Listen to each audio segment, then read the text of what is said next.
રાજ્યના રાજા છે એ આ વિધિ કરતા હોય છે, પહિંદ વિધિ. અને આ પહિંદ વિધિ અત્યારે રાજ્યના મુખ્યમંત્રી કરી રહ્યા છે. મુખ્યમંત્રી ભૂપેન્દ્ર પટેલ, તેમની સાથે સ્ટેન્ડિંગ કમિટીના ચેરમેન પણ ઉપસ્થિત છે. દિલીપદાસજી મહારાજ છે અને હવે ભગવાન છે તેમને હાર પહેરાવવામાં આવશે. ટ્રસ્ટી પણ અહીંયા ઉપસ્થિત છે અને ભગવાનને નતમસ્તક થઈ ભગવાનને પગે લાગવામાં આવશે અને આ વિધિ અહીંયા હાલ તો પૂરી કરવામાં આવી રહી છે. રાજ્યના મુખ્યમંત્રી અહીંયા ઉપસ્થિત છે. સોનાની સાવરણી છે તેનાથી રસ્તો સાફ કરવામાં આવશે અને ત્યાર પછી એક રથ છે એ રથ અહીંયાથી પસાર થશે. ખલાસીઓ પણ તૈયાર છે અને ચુસ્ત બંદોબસ્ત અહીંયા ગોઠવી દેવામાં આવ્યો છે અને બહાર પણ ભક્તો રાહ જોઈ રહ્યા છે કે ક્યારે ભગવાનના રથ અહીંયાથી બહાર નીકળે અને અમને ભગવાન જગન્નાથજીની એક ઝાંખી જોવા મળે. વિધિ શરૂ કરવામાં આવી છે. રાજ્યના મુખ્યમંત્રી અને આપ જુઓ ટ્રસ્ટી છે મહેન્દ્ર ઝા, તેમના હાથમાં સોનાની સાવરણી છે અને એ સાવરણીથી એક રાજા જ્યારે રસ્તો સાફ કરશે અને ભગવાન છે ત્યાર પછી અહીંયાથી રથ નીકળશે.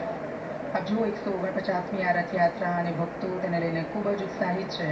ત્યારે જગન્નાથ મંદિર પરિસરના દ્રશ્યો છે એ અમે આપને બતાવી રહ્યા છે અને થોડીક જ વારમાં જ્યારે રથ અહીંયાથી પ્રસ્થાન કરશે ત્યારે અહીંયાથી એ તમામ ભક્તો છે તેમને દર્શનનો લાભો મળશે.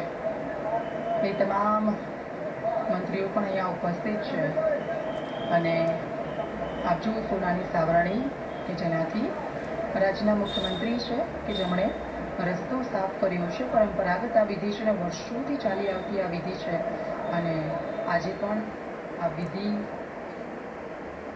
તો આપ જો વિધિવત રીતે પહિંદ વિધિની શરૂઆત થઈ ચૂકી છે. સૌથી મહત્વપૂર્ણ, પ્રતિષ્ઠિત અને રાજવી પરંપરા, શાસ્ત્રોક્ત ભાષામાં તેને સુવર્ણ સન્માર્જની વિધિ કહેવામાં આવે છે. આ એક ક્ષણ છે જ્યારે આધ્યાત્મિકતા અને લોકશાહી શાસન વ્યવસ્થાનો એક અદ્ભુત સમન્વય જોવા મળે છે અને આપ જુઓ કેવી રીતે અહીંયા હર્ષિત સંઘવી અને મુખ્યમંત્રી ભૂપેન્દ્ર પટેલે સોનાની સાવરણીથી અહીંયા કચરો વાળ્યો છે અને તે બાદ હવે વિધિવત રીતે આ રથનું પ્રસ્થાન કરાવવામાં આવશે. જ્યારે જગતનો નાથ નગરચર્યાએ નીકળે છે ત્યારે સંસારના સર્વોચ્ચ પદ પર બેઠેલી વ્યક્તિ પણ પ્રભુના ચરણોમાં એક સામાન્ય દાસ, એક સામાન્ય સેવક બની જાય છે. આ જ આ વિધિનો મૂળ સંદેશ. અને આપણે જોયું કેવી રીતે અત્યારે રાજ્યના રાજા કહેવાય ભૂપેન્દ્ર પટેલ અને હર્ષિત સંઘવી અને આ રાજ્યના રાજા પણ અત્યારે રાજાધિરાજ કાળિયા ઠાકોરના